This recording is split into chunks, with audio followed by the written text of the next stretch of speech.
Assalamualaikum warahmatullahi wabarakatuh. Kami dari kelompok 4 akan menjelaskan mengenai penataan laboratorium, di mana tugas ini ditujukan untuk memenuhi tugas mata kuliah manajemen laboratorium yang diampu oleh Ibu Arista Dwi Saputri MPDI.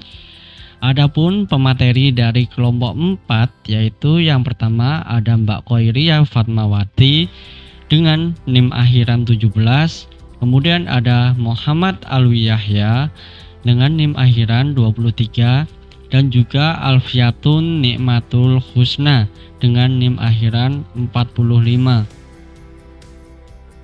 Baik, langsung saja di sini saya akan menjelaskan mengenai pengertian penataan laboratorium. Nah, sebelum membahas apa itu penataan laboratorium, ada baiknya kita memahami apa sih yang dimaksud dengan laboratorium itu.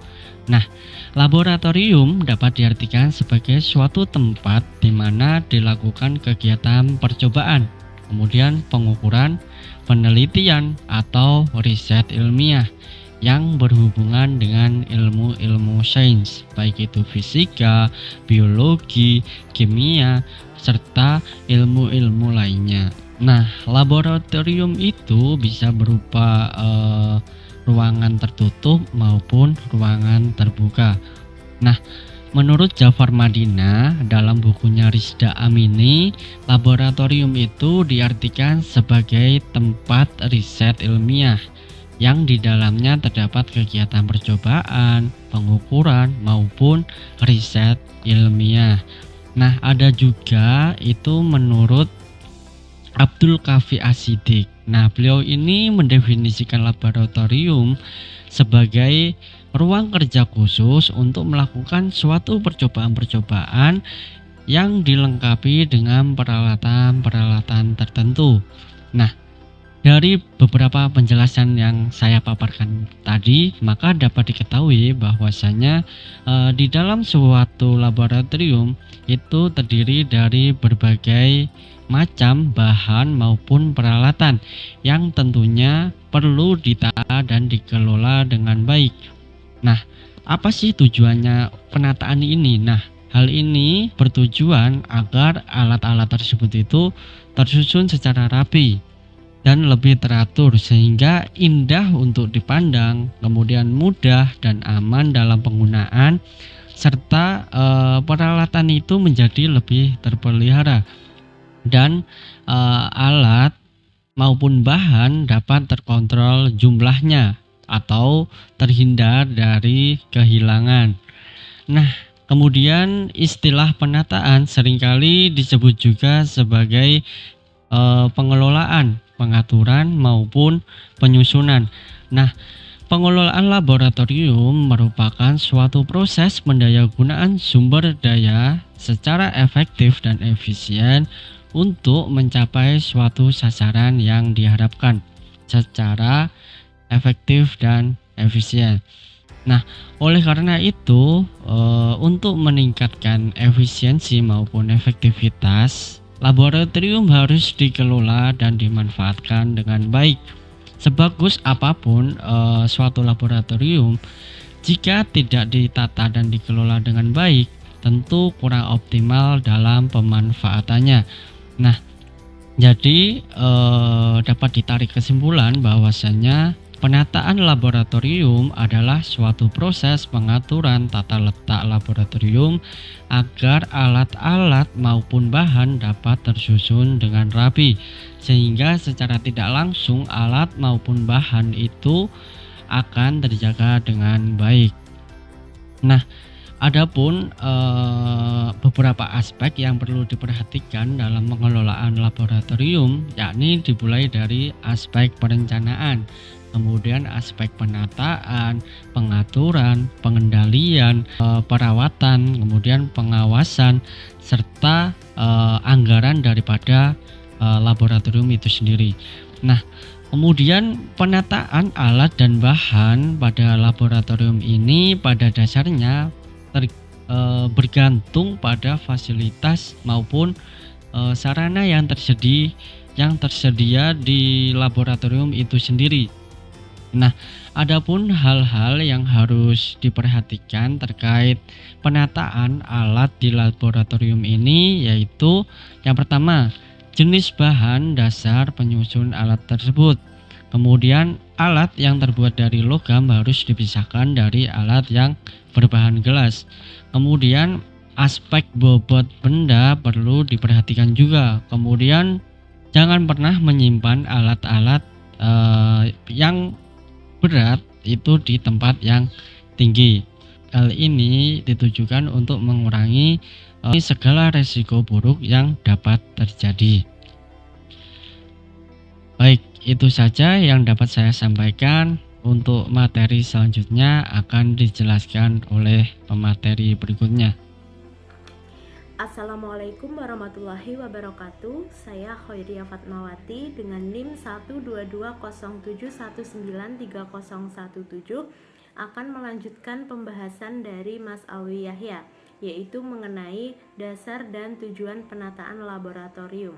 Nah, di dalam melaksanakan penataan laboratorium, baik itu alat, bahan maupun perabot, itu didasarkan pada yang pertama adalah kemudahan dalam menggunakan alat.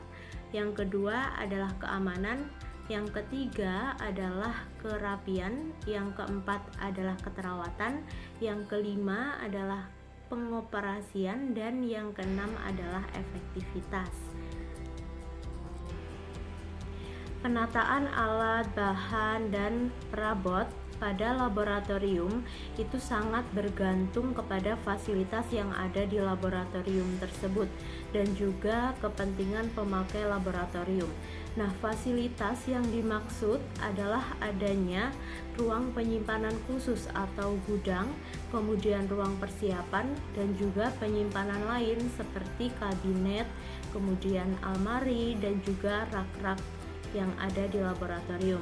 Nah, sedangkan peralatan pada laboratorium yang dimaksud merupakan mesin, perkakas, perlengkapan, dan juga alat-alat lain yang digunakan untuk pengujian, kemudian kalibrasi, dan atau produksi dalam skala terbatas. Nah, penataan perlu dilakukan dengan tujuan yang pertama, yaitu mengurangi hambatan dalam upaya melakukan suatu pekerjaan yang sudah menjadi tanggung jawabnya. Kemudian yang kedua yaitu memberikan keamanan dan juga kenyamanan kepada para pekerja atau operator. Yang ketiga yaitu memaksimalkan penggunaan peralatan. Yang keempat yaitu memberikan hasil yang maksimal dengan pendanaan yang minimal. Dan yang kelima adalah mempermudah pengawasan. Untuk itu, maka perlu dipertimbangkan pula yang berkaitan dengan ada atau tidaknya ruang persiapan dan juga ada atau tidaknya ruang penyimpanan seperti rak, lemari, kemudian kabinet yang ada di gudang atau alat-alat lainnya itu disesuaikan dengan keadaan laboratorium berdasarkan fasilitas dan juga susunan laboratorium. Nah, penempatan alat-alat yang ada di laboratorium itu disesuaikan dengan kepentingan pemakai alat tersebut, seperti keamanan dalam penyimpanannya, kemudian pengambilannya seberapa sering alat itu digunakan, dan juga dalam kegiatan praktikum atau percobaan. Begitu pula dengan pengelompokan alat, baik itu jenis alat ringan maupun alat berat. Selanjutnya adalah prinsip penataan laboratorium. Terdapat beberapa prinsip dalam penataan laboratorium. Yang pertama adalah aman. Nah, aman yang dimaksud di sini yaitu aman untuk pemakai, kemudian aman dalam meletakkan bahan, alat, dan juga perabot, sehingga aman pula dari pencuri. Kemudian yang kedua yaitu mudah dicari. Nah, untuk memudahkan dalam mencari alat, bahan, dan juga perabot, maka diberi tanda, yaitu dengan menggunakan label pada setiap baik itu rak, kabinet, dan juga tempat-tempat penyimpanan bahan yang lainnya. Yang ketiga yaitu mudah untuk diambil. Penyimpanan bahan, alat, dan juga perabot itu diperlukan ruang penyimpanan dan juga perlengkapan yang mudah untuk dijangkau sehingga pemakai dapat bisa langsung menggunakan ketika memasuki ruangan laboratorium tersebut. Nah, sekian pembahasan dari saya. Untuk materi selanjutnya akan dilanjutkan oleh Mbak Alfi.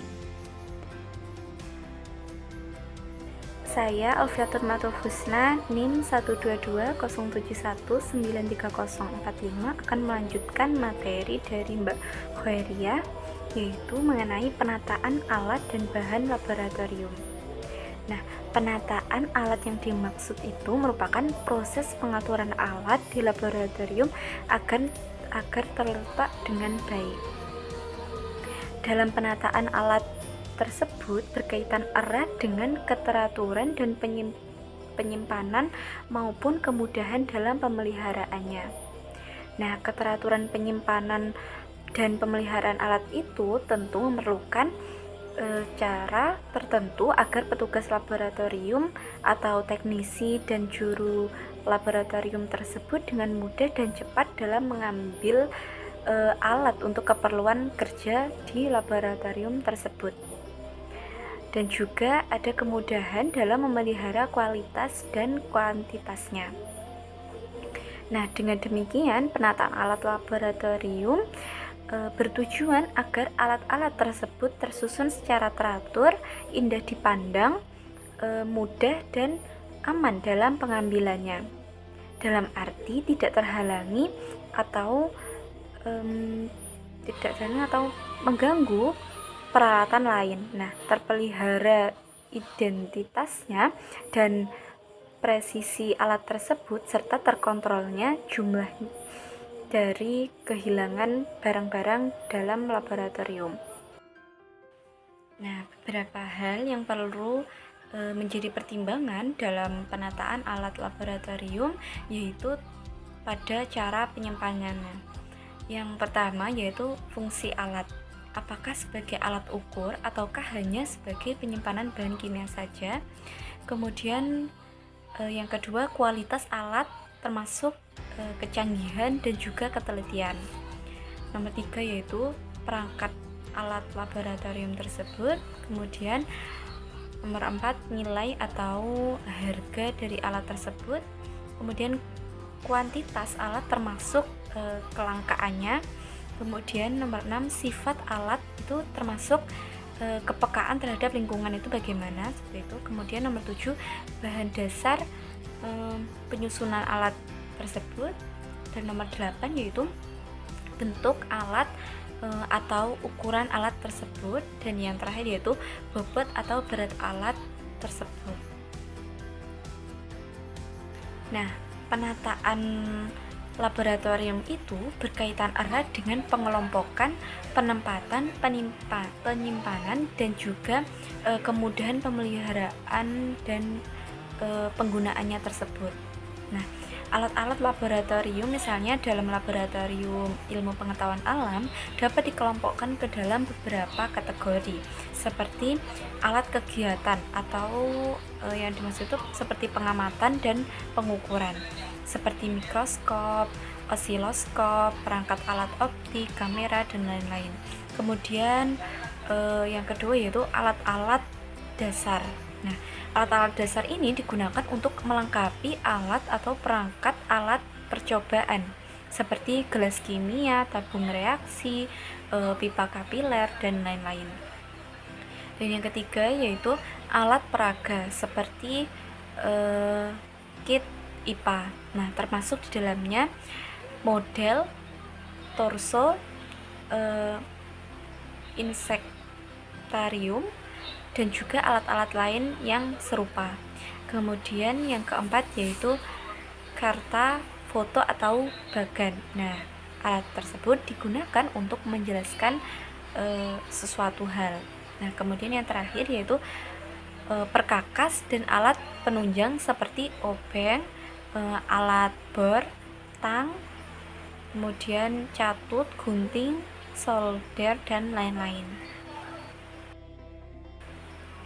Nah, selanjutnya yaitu hal-hal yang perlu dipertimbangkan dalam penataan laboratorium. Yang pertama yaitu klarifikasi alat-alat laboratorium. Nah, penataan dan penyimpanan alat-alat laboratorium itu sangat perlu memperhatikan karakteristiknya dan spesifikasinya. Nah, baik untuk alasan keamanan alat, kemudahan pencarian dan pemeriksaan, perawatan, dan juga pemeliharaan, ataupun sekedar kerapian penyimpanan. Nah, oleh karena itu, alat-alat laboratorium itu perlu dikelompokkan atau diklarifikasikan berdasarkan kriteria yang sesuai dengan tujuan pengelompokannya. Nah,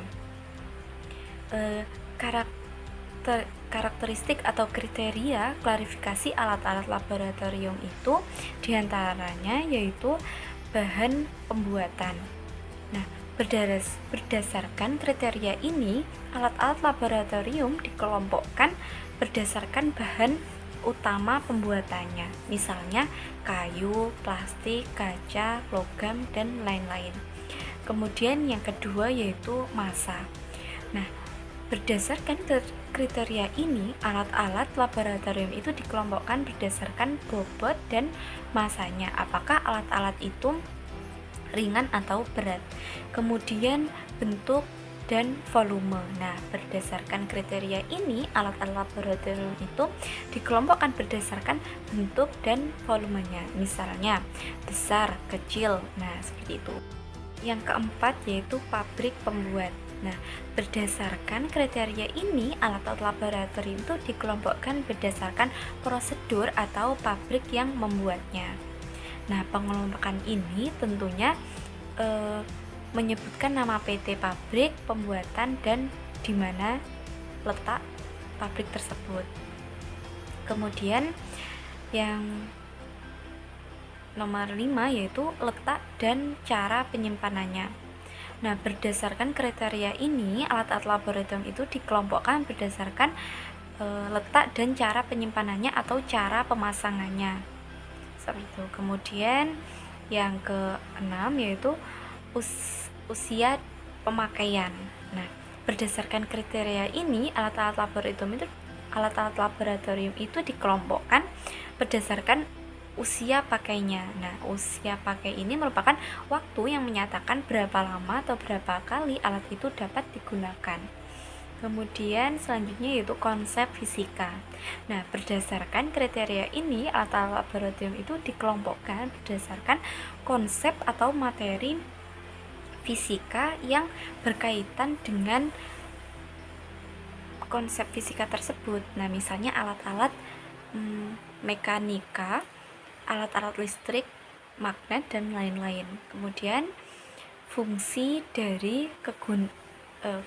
atau kegunaan dari alat tersebut. Nah, berdasarkan fungsinya ketika digunakan, apakah sebagai alat ukur yang dapat digunakan pada lebih dari satu percobaan. Nah, kemudian bahan habis. Nah, hal-hal yang harus diperhatikan berkaitan dengan bahan habis ini yaitu yang pertama yaitu pemilihan alat-alat yang harus dimasukkan ke dalam kelompok bahan habis. Kemudian pemberian label, nama, dan atribut yang jelas bagi setiap bahan yang habis agar tidak tertukar penyimpanan dan pemakaiannya. Kemudian yang terakhir yaitu cantumkan catatan. Nah, peringatan dan perhatian cara penggunaan dari alat tersebut. Kemudian penyimpanan yang sesuai dengan karakteristik alat. Misalnya tempat penyimpanan yang tepat. Nah, penyimpanan yang sesuai dengan karakteristik alat misalnya yang pertama yaitu tempat penyimpanan yang tepat, apakah dari kayu, plastik, kaca, atau yang lainnya. Kemudian ditutup dengan rapat. Nomor 3 yaitu dengan tidak ditutup rapat atau bahkan terbuka. Kemudian suhu dan kelembapannya itu juga perlu diperhatikan, tempat-tempat penyimpanannya yang sesuai dengan karakteristik sesuai alat masing-masing tadi. Kemudian bila bahannya habis, termasuk bahan yang mudah terbakar, maka harus disimpan jauh dari sumber api atau sumber panas. Kemudian memperhatikan batas waktu pemakaian dan kadaluarsanya. Kemudian pengadaan yang sesuai dengan kebutuhan. Jadi jangan sampai berlebihan sehingga sisa menjadi lewat batas waktu pemakaian atau kadaluarsa tadi. Kemudian yang terakhir yaitu termasuk ke dalam bahan habis adalah bahan-bahan seperti padat, cair, dan gas. Jadi pembersih seperti sabun dan juga pembersih lantai, cairan khusus pembersih lensa, lap, tisu, dan lain-lain. Selanjutnya yaitu alat-alat permanen. Nah, alat-alat permanen ini merupakan alat-alat fisika yang disimpan dan sekaligus dipasang atau siap digunakan di tempat tertentu. Nah, ini tidak harus atau bahkan tidak boleh dipindah-pindahkan tempatnya. Nah, pemasangan alat-alat permanen itu hendaknya memperhatikan hal-hal berikut. Yang pertama yaitu pemilihan tempat yang strategis untuk pengamatan atau bahkan melakukan percobaan. Kemudian penetapan posisi pemasangan di tempat yang sudah ditentukan. Kemudian tempat pemasangan dan alat yang dipasang. Maksudnya ditempatkan itu harus terhindar dari faktor-faktor yang mengganggu atau merusak alat seperti panas matahari, kelembapan, banyak getaran, dan sebagainya. Kemudian yang terakhir yaitu setiap alat permanen dapat diberi kartu alat yang menjelaskan, maksudnya itu menjelaskan nama dan atribut-atribut lain alat tersebut itu seperti jumlahnya, spesifikasi, aksesoris, dan tempat penyimpanannya.